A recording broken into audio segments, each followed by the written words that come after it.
जब भी जनता से जुड़े प्रश्न पूछे जा रहे हैं तो कोई जवाब यहाँ देने का मौका ही नहीं होता है, सिर्फ हो हंगामा अलग अलग मुद्दों पर होता है। और जब मुद्दा कांग्रेस से जुड़ा था तो उनके पास इसका कोई जवाब नहीं था। क्या आरोप लगाए हैं भारतीय जनता पार्टी ने, पहले जरा आपको वो बता देते हैं, आपके लिए जानना जरूरी है। सोरोस और गांधी परिवार को लेकर बीजेपी ने बड़ा दावा किया है और बहुत बड़ा दावा है ये। जॉर्ज सोरोस और सोनिया गांधी के कनेक्शन का दावा यहाँ पर सामने आया है। सोनिया जिस संगठन में शामिल हैं, आपको तस्वीर भी उस संगठन की दिखा रहे हैं, आगे इस पर आपको डिटेल में समझाएंगे भी, लेकिन इसी संगठन से जुड़ा हुआ है जॉर्ज सोरोस भी। और FDL-AP की सह अध्यक्ष हैं सोनिया गांधी। आप तस्वीर में देख रहे हैं 4 लोग जो दिख रहे हैं, उसमें सोनिया गांधी की दूसरी तस्वीर आप देख रहे हैं। इस संगठन को सोरोस फाउंडेशन फंड करता है, पैसे देता है रन करने के लिए, चलाने के लिए। किरण रिजिजू ने FDL-AP को देश के लिए बहुत बड़ा खतरा बताया और लिंक भी बताया। और ऐसे में संसद में सोरोस का मुद्दा, क्योंकि जॉर्ज सोरोस इस ऑर्गेनाइजेशन को फंड करता है, ऐसे में मुद्दा गूंजता दिखाई दिया। एनडीए और विपक्ष ने यहाँ पर जोरदार हंगामा किया है, क्योंकि एनडीए सवाल पूछ रही थी और विपक्ष के पास जवाब नहीं था, तो जोरदार हंगामा होता इस पर दिखाई दिया है। किरण रिजिजू ने सदन के अंदर क्या बड़ी बातें कही हैं, अब पहले वो सुन लीजिए। जॉर्ज सोरोस और उसके जो लिंक्स सामने में जो आए हैं, चाहे राहुल गांधी जी का नाम हो, चाहे सोनिया गांधी जी का नाम हो, हम इसको कांग्रेस पार्टी के रूप से भी नहीं देखते हैं। कोई भी भारतीय अगर विदेशी ताकतों के साथ जो भारत विरोधी है उनसे लिंक होते हैं और भारत का खिलाफ काम करते हैं तो गंभीरता से लेना चाहिए। प्रधानमंत्री मोदी जी के नेतृत्व में भारत एक शक्तिशाली देश के रूप में जो उभर के आए हैं, उसको रोकने के लिए कोई भी ताकत देश के बाहर अगर काम करता है तो उसका खिलाफ हम एकजुट होकर के लड़ना चाहिए।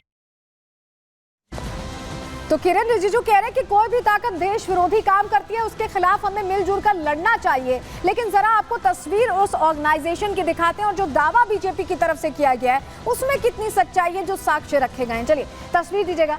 ये देखिए, यहाँ पर 4 चेहरे हैं, संगठन के 4 अध्यक्ष हैं, सह अध्यक्ष, और उसमें सोनिया गांधी की बकायदा, ये उनके ऑफिशियल वेबसाइट है इस ऑर्गेनाइजेशन की, ये तस्वीर लगी हुई है सोनिया गांधी की और ये मेंशन किया गया है कि सह अध्यक्ष हैं। ये वेबसाइट पर मेंशन है। अगर आप भी सर्च करेंगे इस ऑर्गेनाइजेशन की वेबसाइट तो आपको फ्रंट पेज पे, पहले ही पेज पर उन नाम को आप देख पाएंगे। को प्रेसिडेंट्स लिखा हुआ है और 4 नाम लिखे हुए, इसमें दूसरे नंबर पर सोनिया गांधी का नाम है। ये हमने आपको दिखाया। अच्छा, ये अगली तस्वीर है। यहाँ पर देखिए FDL-AP अलर्ट्स, इसमें क्या लिखा है? The crisis in Kashmir. इनका प्रमुख एजेंडा क्या है?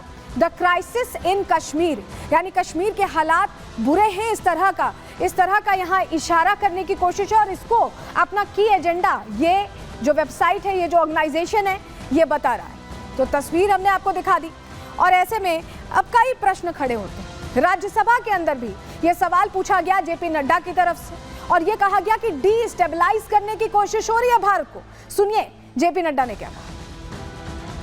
इस तरीके से जॉर्ज सोरोस के साथ सामने आता है वह बहुत ही चिंताजनक है, जिसकी को प्रेसिडेंट इसी हाउस की एक सदस्य हैं। चिंता की बात यह भी है कि इस संगठन का FDL-AP का फाउंडेशन जो है वो जहां कश्मीर को सेपरेट एंटिटी के रूप में देखता है, वहीं उसका financing support system Rajiv Gandhi Foundation से भी जुड़ता है। इस तरीके से कांग्रेस देश के हितों के साथ खिलवाड़ कर रही है, उस पर देश चिंतित है और इसलिए हमारे लोग चाहते हैं कि इस पर चर्चा हो। जॉर्ज सोरोस के फंडिंग प्रोसेस से जो फोरम्स और जो फाउंडेशन प्रोपोगेट करते हैं उसको यहाँ पर कांग्रेस का वरिष्ठतम नेता उनको उठाता है और देश को डिस्टेबलाइज करने में अपना योगदान करता है। तो सुना आपने, JP नड्डा साहब ये कह रहे हैं कि ये डिस्टेबलाइज करने की कोशिश है और ये कश्मीर को एक अलग एंटिटी मानता है। भारत का हिस्सा नहीं मानता। ये जो संगठन है इसने बकायदा द क्राइसिस इन कश्मीर, जो हमने आपको तस्वीर भी दिखाई, उसमें मेंशन किया हुआ है और बकायदा इंडिया, पाकिस्तान और कश्मीर एक अलग जगह है ऐसा लग रहा है, क्योंकि उनके एजेंडे में ये लिखा हुआ है। इस पर मल्लिकार्जुन खड़गे भड़क गए जब ये पूरा चर्चा सदन के अंदर होने लगी, लोकसभा राज्यसभा में इसकी गूंज सुनाई दी। उसके बाद उन्होंने सफाई कैसे दी है, जरा वो भी सुन लीजिए। जो लीडर ऑफ द हाउस बोले, उन्होंने जो बोले वो सरासर झूठ है और वो खुद गद्दारी करते हैं और ब्रिटिशों के साथ उनके एजेंट बन के काम करते, और देश के लिए जिनका कोई कंट्रीब्यूशन नहीं, आजादी के लिए इनका कोई कंट्रीब्यूशन नहीं।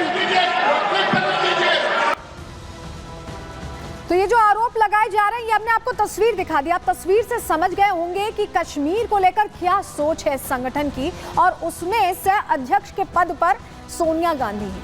अब एक और खुलासा हुआ। खुलासा क्या हुआ कि ये इनका जो ऑफिशियल पेज है, इसमें बाकायदा ये लिखा है कि सोरोस फाउंडेशन, ये देखिए, ये contributions from the Soros foundation, यानी जो पैसा आ रहा है, ये लाइन हम आपको हाईलाइट करके दिखा रहे हैं, ये पैसा सोरोस फाउंडेशन से आ रहा है, ये बाकायदा इसमें मेंशन्ड है।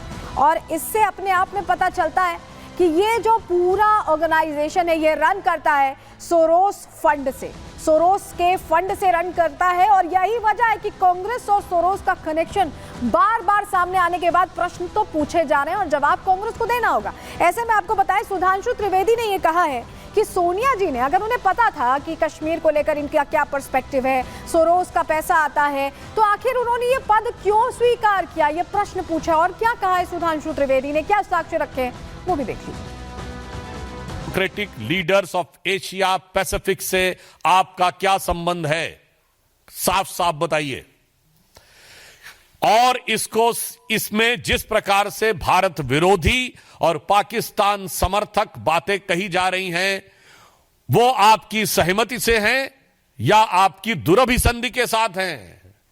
With your cognizance and coherence we want a clear cut answer. Third, इसमें क्लियर कट कहा गया है कि इस फोरम की फंडिंग जॉर्ज सोरस से हो रही है, सोरस फाउंडेशन से है, जिसके एक नहीं अनेक व्यवस्थित उदाहरण मौजूद है, जो इसमें श्रीमती सोनिया गांधी जी का सीधे सीधे नाम है, जो कांग्रेस की वरिष्ठतम नेता हैं। भारतीय जनता पार्टी का स्पष्ट रूप से मानना है कि जो कुछ घटनाएं जॉर्ज सोरस, उनका ऑर्गेनाइजेशन और उनसे जुड़े हुए विदेशी संस्थान कर रहे हैं, वो भारत में अस्थिरता पैदा करने की एक देशद्रोह के समकक्ष साजिश है। अगर ऐसे लोगों के साथ आपका संबंध है तो मैं कांग्रेस के शीर्ष नेतृत्व से पूछना चाहता हूं, क्या आपका शीर्ष नेतृत्व देशद्रोहियों के साथ है?